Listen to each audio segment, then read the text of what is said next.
Welcome to my channel. My name is the Queen Bee, and on this channel I will talk about murders, unsolved cases, and mysterious disappearances in Italy.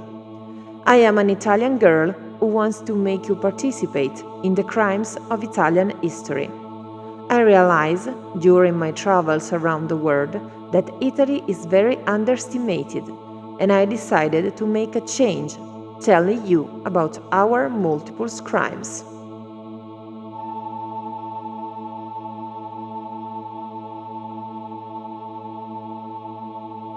Today, we will talk about a murder case that shocked Italy. The murder of Ottavio Barsottelli, or Barsottelli crime, a murder that occurred in Viareggio on 11th of September 1931. Viareggio is a small city located in Tuscany, in Italy. On the night of September 11, 1931, 18-year-old Ottavio Barsottelli was attacked, robbed, tied to a telephone pole, and beaten and finally abandoned tied to the railway tracks with a handkerchief in his mouth. At around 12:15 a.m., he was found in agony, with his legs and left hand severed by the train. He died after 3 days of atrocious suffering. Before dying, the young man named his attackers, the 23-year-old Ferruccio Maurri and the two brothers Fausto and Leonildo Zappelli, sailors aged 22 and 30. The men indicated by the young man were arrested, escaping an attempted lynching by the crowd. The motive would have been the tension between Barsottelli and Maurri following a theft they committed a few months earlier at Alfredo Sciacqua's tobacconist. On that occasion, Barsottelli, arrested, would have mentioned the name of his accomplice. The trial ended with the acquittal of Leonildo Zappelli and the life sentence for his brother Fausto and Ferruccio Maurri, for whom the death penalty had instead been requested. However, the closure of the case did not completely convince the investigators, who suspected that Barsottelli had been afraid to name his real killers.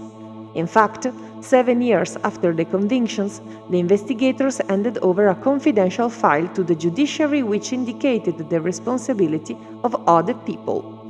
In 1959, those convicted of the brutal murder were pardoned by President Giovanni Gronchi. A journalistic investigation of the same year indicated as the culprits former squad members whose misdeeds, having lost the political color of 1920-1921, had openly transformed into the field of common crimes, receiving stolen goods, procuring narcotics, extortion, blackmail, and robbery.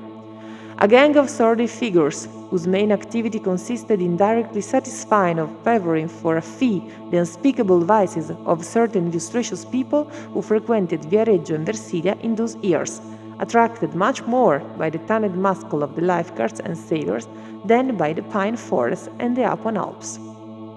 In 2004, the writer Di Vianelli reconstructed the story in his book Falso Binario, hypothesizing that Marcello Casella, son of a notary, later a Nazi collaborator shot by the partisan in 1944, would have been head of the criminal gang that had commissioned the theft against Sciacqua, and that Barsottelli's murder would have been ordered to prevent him from speaking to the investigators about that matter.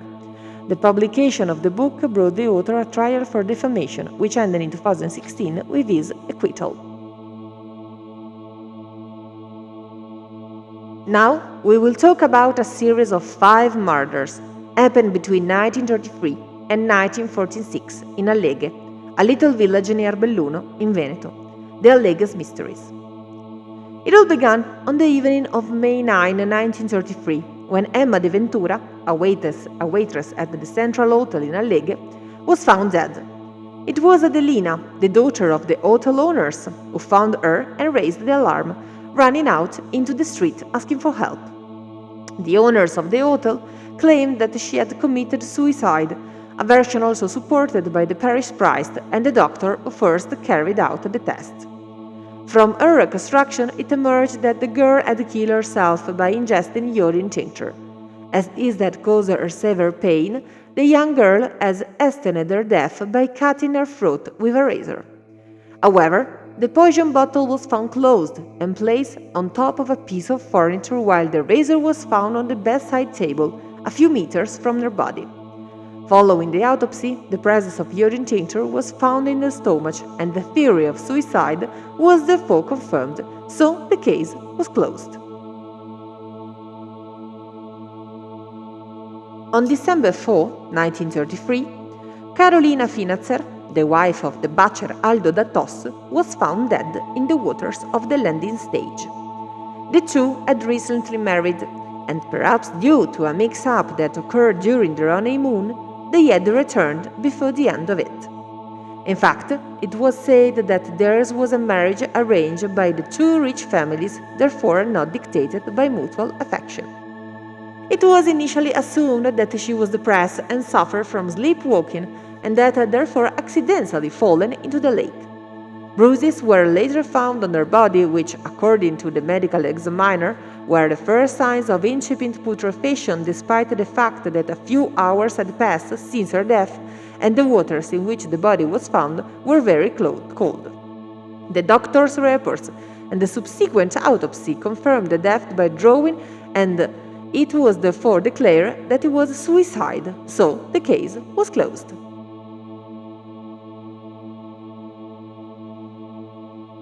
On 18 November 1946, again in Alleghe, in the middle of the night, the Del Monego spouses, Luigi and Luigia, were shot dead in the Lavoie Alley, while they were returning home after collecting the proceeds and closing their shop. There were no witnesses, and no one noticed the shots fired, as the war had recently ended and it wasn't strange to hear a few shots. The next day, their bodies were found, but not the proceeds, and the woman was missing her earrings. Luigi Verocai was initially accused of the crime, a fugitive who escaped from prison before being convicted in absentia for another murder for which he would later be acquitted in 1949. Verocai was arrested, but then acquitted of the charges during the investigation phase, and the crime was dismissed as murder for the purpose of robbery against a known person. In 1953, the journalist Sergio Saviane wrote an article about the Misteries of Alleghe, a place he had frequented since the 1930s. A police sergeant in Auronzo, Ezio Cesca, after reading the article that Saviane had written on the matter in 1953, expressed his doubt to his superiors, who decided to open an investigation.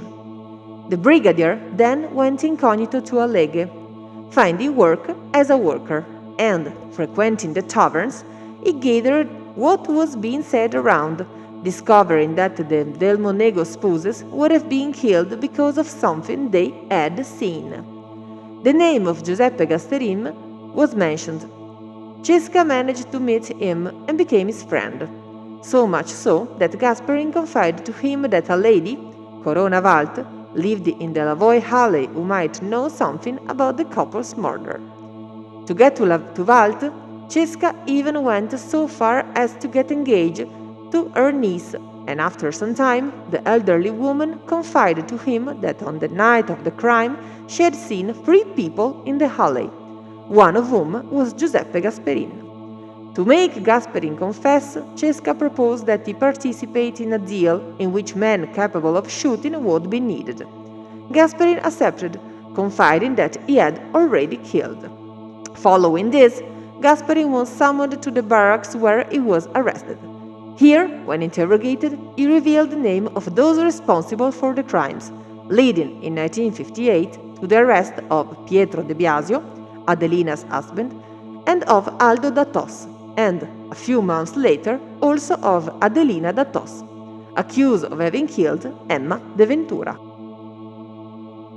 The series of murders had started from the past of Mrs. Elvira Riva, the owner of the Central Hotel and other properties throughout Alleghe, who had married Fiore da Tos, a poor laborer, younger than her by 11 years old, despite already being pregnant by another man. Fiore had Elvira give birth in Milano, where she was born, then leaving the child, named Umberto Giovanni, in Venice with an acquaintance, for her to raise at her expense. However, once he grew up, the child came to Alleghe to claim his share of the inheritance and was killed for this reason. The body, initially set aside and then perhaps eliminated with the waste from Aldo Dato's butcher shop, was never found by the investigators.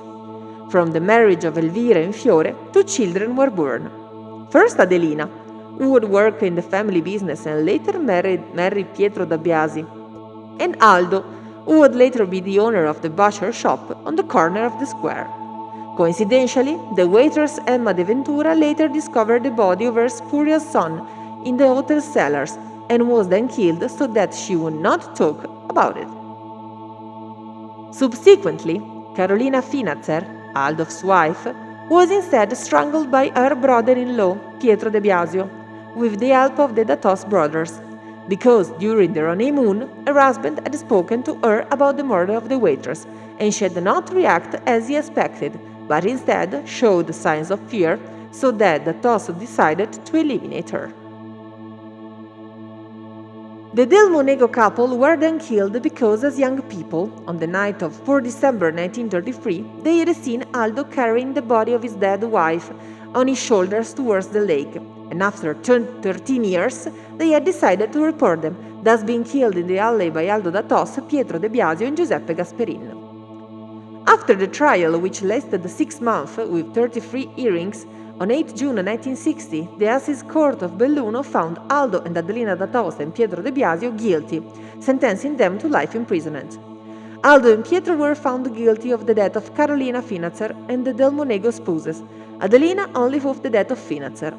The murder of Emma de Ventura had instead lapsed. Giuseppe Gasperini was sentenced to 30 years, 6 of which were pardoned for having contributed with his confession to arresting the other perpetrators.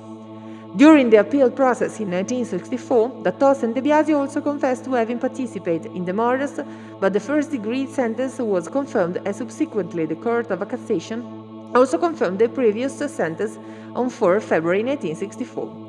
Aldo Datos and Pietro De Biasio died in prison, while Adelina Datos was pardoned in 1981 at the age of 73 and died in 1988. Remember to subscribe, leave a like, comment, and follow the Queen Bee on TikTok. See you next week with another episode.